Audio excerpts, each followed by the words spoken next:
Título do episódio: Ryan, Poder e Guerra, decifrando a sobrevivência com Green. Bem-vindos! Hoje a gente vai conversar sobre um filme que, nossa, marcou época, né? O Resgate do Soldado Ryan, do Spielberg, de 98, um filme famoso por mostrar a Segunda Guerra de um jeito muito cru, muito visceral. Sim, uma experiência quase física, né? Que coloca a gente lá no meio do combate de uma forma impressionante. Exato. Mas a ideia aqui não é só falar do impacto visual, que é inegável. A gente quer propor uma análise um pouco diferente. Olhar para o filme como um estudo de caso sobre poder, sobre estratégia e até sobre moralidade em situações limite. E para fazer isso, a gente vai usar uma lente um tanto controversa, talvez. O livro As 48 Leis do Poder, do Robert Greene. Isso. Aquele livro que basicamente mapeia estratégias para ganhar e manter poder, muitas vezes com táticas, bem pragmáticas, né? Greene usa exemplos históricos para dizer que essas dinâmicas de poder são meio que universais, atemporais. E a nossa proposta, então, é investigar como os dilemas éticos do filme, as táticas de sobrevivência que aparecem ali, a liderança, como tudo isso conversa ou às vezes até bate de frente com as leis que o Greene descreve. A gente quer entender um pouco melhor essa questão da liderança, da sobrevivência, da natureza humana mesmo, quando está sob essa pressão absurda do combate. Tudo isso baseado numa análise que cruza especificamente o filme e essas ideias do Greene. Me parece um ótimo ponto de partida, porque As 48 Leis traz esse olhar bem direto, às vezes até frio, sobre como a influência funciona. Sim. E a guerra, do jeito que o Spielberg mostra, com aquele caos todo, aquela urgência, vira um palco perfeito onde essas dinâmicas não são sobre subir na carreira, mas sobre literalmente viver ou morrer. Totalmente. E é impossível falar de Ryan sem começar por aquela sequência, meu Deus, a do desembarque na Normandia, o dia D. Nossa, sim. É um retrato, assim, avassalador do caos. A violência é explícita, o medo é palpável. A primeira sensação é: ninguém sobrevive a isso. É uma imersão total, né? Na pele do soldado comum.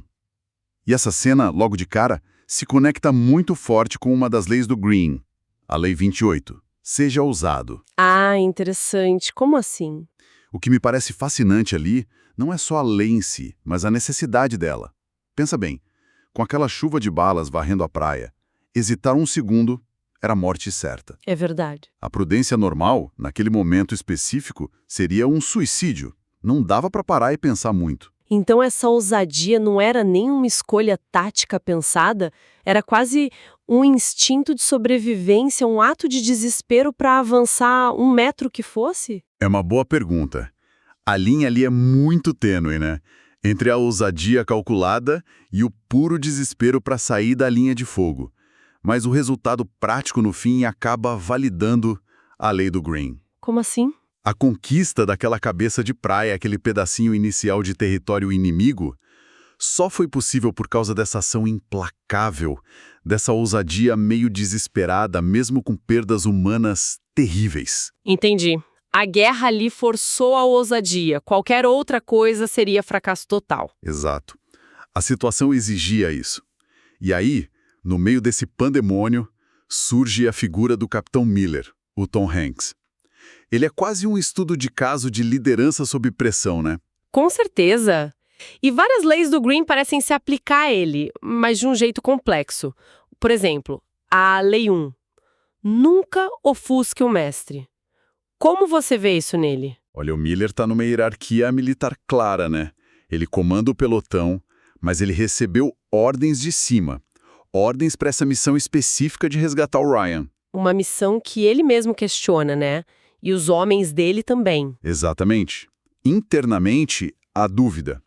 Mas publicamente, na frente da tropa, ele mantém a postura. Ele não fica desafiando o comando, reclamando da ordem. Isso parece ser chave para manter a disciplina, certo? Imagina se o líder começa a questionar a missão na frente de todo mundo. Pois é, a coesão vai para o espaço. Então, ele demonstra poder ali através da contenção, do respeito à hierarquia. Isso reforça a autoridade dele com os subordinados. Só que aí vem a parte complexa. Que seria? Ele parece equilibrar isso com outra lei, a Lei 23. Concentre suas forças. Porque enquanto ele obedece publicamente, Todos os esforços dele, as decisões táticas ali no terreno, estão focados num objetivo muito mais imediato e concreto. Que é manter aquele pequeno grupo de homens vivo. E funcional, para poder tentar cumprir a missão, por mais absurda que ela pareça para eles. Então rola uma tensão entre seguir a ordem formal, tipo a Lei 1, e o foco pragmático na sobrevivência do próprio time, que seria a Lei 23. Ele está jogando nas duas frentes. De certa forma, sim. A liderança dele não é uma coisa só. Não é só cumprir ordem, é gerenciar recursos escassos, a moral dos homens, a confiança, a capacidade deles de lutar, tudo isso de forma estratégica dentro daquela missão maluca. É um equilíbrio bem delicado entre a estrutura militar e a realidade brutal ali do combate. E essa questão da moral é testada o tempo todo. O ressentimento dentro do pelotão é claro, tipo arriscar a vida de 8 caras por um só. Muitos acham injusto. Totalmente. A tensão é palpável. E o jeito que o Miller lida com essa quase rebelião é notável. Me faz pensar na Lei 9. Vença com atitudes, não com argumentos. Ah, sim. Essa é crucial em ambientes assim, onde a confiança vem mais do que você faz do que você fala. O Miller raramente faz discurso. Verdade, ele não fica tentando convencer ninguém com patriotismo ou explicando a lógica da missão. Não, ele age.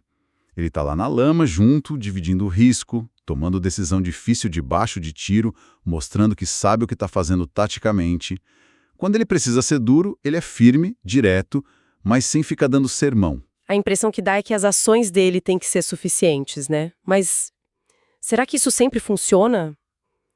Não tem um risco em não explicar o porquê para caras que estão arriscando o pescoço? O risco sempre existe, claro. Mas naquele contexto ali, as ações pesam muito mais. Palavra pode soar vazia quando a morte está do lado. A postura do Miller, a calma dele, a competência visível, o fato dele estar lá com eles, correndo o mesmo risco. Isso gera respeito, né? Exato. Um tipo de respeito e confiança que talvez nenhum discurso conseguisse criar. Ele não diz, a missão vale a pena. Ele age como se cumprir a ordem e manter o grupo unido fosse o único jeito. E isso, por si só, já diminui um pouco a resistência. É uma liderança muito física, muito presente. Faz sentido. Mudando um pouco o foco para o objetivo da missão em si, o soldado Ryan, quando eles finalmente encontram o cara, a reação dele é? Inesperada. Totalmente inesperada. Ele se recusa a ir embora. Escolhe ficar e lutar com os companheiros que sobraram da unidade dele. Exato. E esse é um ponto de virada-chave, né, na história e nessa dinâmica de poder que a gente está discutindo. A atitude do Ryan ali pode ser lida pela Lei 34. Seja real à sua própria maneira, haja como um rei para ser tratado como tal. Agir como um rei. Como assim? Ele não tá mandando em ninguém, ele tá escolhendo ficar num lugar perigosíssimo. Sim, mas agir como um rei, no sentido que o Greene dá, não é só dar ordem. É incorporar uma dignidade, sabe? Uma autoridade moral que impõe respeito. Ryan, que até aquele momento era só um nome, um objetivo passivo que precisava ser resgatado, naquele momento ele toma as rédeas do próprio destino. Ao recusar a saída fácil e dizer não, eu fico com os meus, ele se transforma. Deixa de ser só encomenda. Exatamente. Ele se posiciona como um igual, como um guerreiro que tem seus próprios valores, no caso, a lealdade aos companheiros.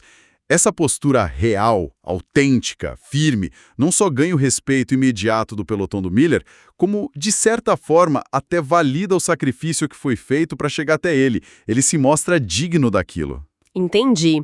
Ele assume a própria agência, e isso muda a forma como todo mundo vê ele. Mas o filme não é só heroísmo, né? Ele mostra também o lado brutal, as decisões que deixam a gente angustiado. Aquele episódio do prisioneiro alemão é um exemplo claro. Ah, sim. Um momento de tensão ética e tática gigantesca. O pelotão captura um soldado alemão.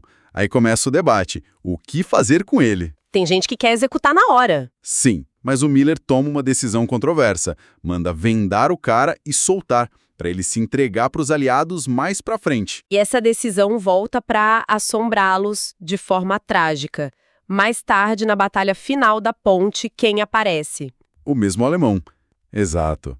E ele mata um membro essencial do pelotão do Miller, inclusive o próprio Miller, no fim das contas. É terrível. Um desfecho trágico que parece uma ilustração perfeita e brutal da Lei 17. Esmague totalmente o inimigo. O filme mostra ali, na prática, as consequências que podem ser fatais, de subestimar o adversário ou de deixar a clemência, mesmo que bem intencionada, atrapalhar a lógica da sobrevivência no combate. Levanta uma questão muito difícil sobre o lugar da misericórdia, né? Com certeza. Aquele ato de humanidade do Miller, aquela hesitação em ser totalmente implacável, acabou custando muito caro para o grupo. É um dos momentos mais perturbadores do filme para mim, porque desafia a nossa própria moral. A lei do Green soa cruel, né? Esmague o inimigo. Mas o filme parece quase que concordar que, naquele contexto específico, talvez fosse a escolha certa para o grupo sobreviver. Exatamente essa a questão. A lei é dura, mas o filme demonstra como, naquela realidade ali, a piedade se tornou uma fraqueza estratégica. Subestimar a vontade ou a capacidade do inimigo voltar teve um custo humano direto trágico.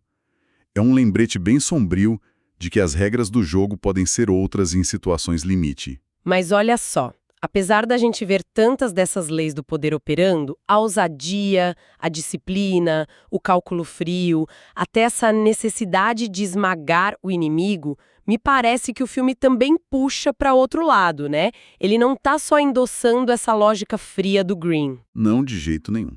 E acho que aí está a grande força do filme, o que faz ele durar tanto tempo. Enquanto as leis do Green dão um manual de pragmatismo, muitas vezes sem moral envolvida, para lidar com conflitos, o resgate do soldado Ryan está o tempo todo injetando o fator humano que complica essa visão puramente estratégica. O Spielberg não deixa a história virar só um jogo de xadrez tático. A própria missão principal é o maior exemplo disso, não acha?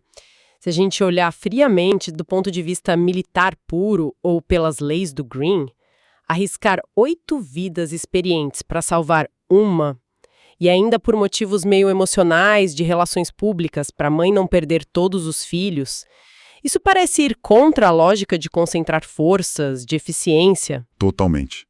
Se a gente conecta isso com o quadro geral, essa tensão fica muito clara. A missão de resgate tem um valor que é mais simbólico, mais moral, do que puramente militar ou útil naquele momento. É quase uma tentativa de afirmar algum valor humano no meio daquela carnificina toda, né? Exato. É como tentar dizer, olha, mesmo aqui, neste inferno, uma vida importa. A compaixão por uma família importa. O filme sugere que, ok, as táticas de poder são ferramentas talvez necessárias para sobreviver ali, mas o que dá sentido para essa sobrevivência, o que diferencia os personagens de verdade, são outras coisas: lealdade, sacrifício, compaixão. Eles buscam algo além de só ganhar ou sobreviver a qualquer custo. Então, resumindo um pouco nossa conversa, o resgate do soldado Ryan funciona quase como um laboratório extremo para essas dinâmicas de poder que o Green descreve. A gente viu como a astúcia, a ousadia, a disciplina, até a crueldade calculada podem ser decisivas para sobreviver. Sim, a liderança do Miller, as reações do pelotão, a escolha do Ryan, tudo isso pode ser visto por essa ótica do poder. Mas, ao mesmo tempo, não é só isso. Não, definitivamente não é só isso. A análise pelas leis do Green ajuda a entender a eficácia dessas táticas em situações extremas. Elas funcionam, são ferramentas poderosas, não dá para negar. Só que o filme parece sugerir que a verdadeira liderança, principalmente quando tem vidas em jogo, exige mais do que só essa habilidade estratégica. Exige o que, então? Exige a capacidade, ou talvez a luta constante, para tentar integrar esse pragmatismo todo com um senso de propósito, com uma bússola moral. Mesmo que essa bússola seja colocada à prova a cada segundo. Uma integração que não deve ser nada fácil, ainda mais naquele cenário. Extremamente difícil. E o filme não foge dessa dificuldade, ele não dá resposta fácil, não tem herói perfeito. Ele expõe essa tensão que existe entre a lógica pura do poder e a tentativa de manter a humanidade. O Miller é um líder eficaz não só pela competência tática dele, pelo poder que ele exerce, mas justamente pela angústia moral que ele demonstra, pelo peso das decisões que ele carrega. A grandeza dele talvez esteja mais nessa luta interna do que na aplicação fria e perfeita das leis do poder. Uma perspectiva interessante que faz a gente olhar de novo para o filme, para essa ideia de poder em situações extremas. E para a gente fechar, talvez deixar uma provocação no ar, que nasce justamente dessa tensão toda. Até que ponto essa busca pelo poder ou a aplicação rigorosa das leis dele, mesmo quando parece essencial para sobreviver num cenário como a guerra, até que ponto isso pode coexistir com valores humanos que a gente considera fundamentais, tipo compaixão, justiça, antes de corromper tudo? Ou será que Ou será que esses cenários extremos exigem, por natureza, que a gente reavalie o próprio conceito de moral, adaptando ele para a necessidade básica de sobreviver, como algumas das leis mais duras do Greene parecem sugerir? Onde que fica essa linha? Será que ela existe nesses momentos? Fica aí para a gente pensar.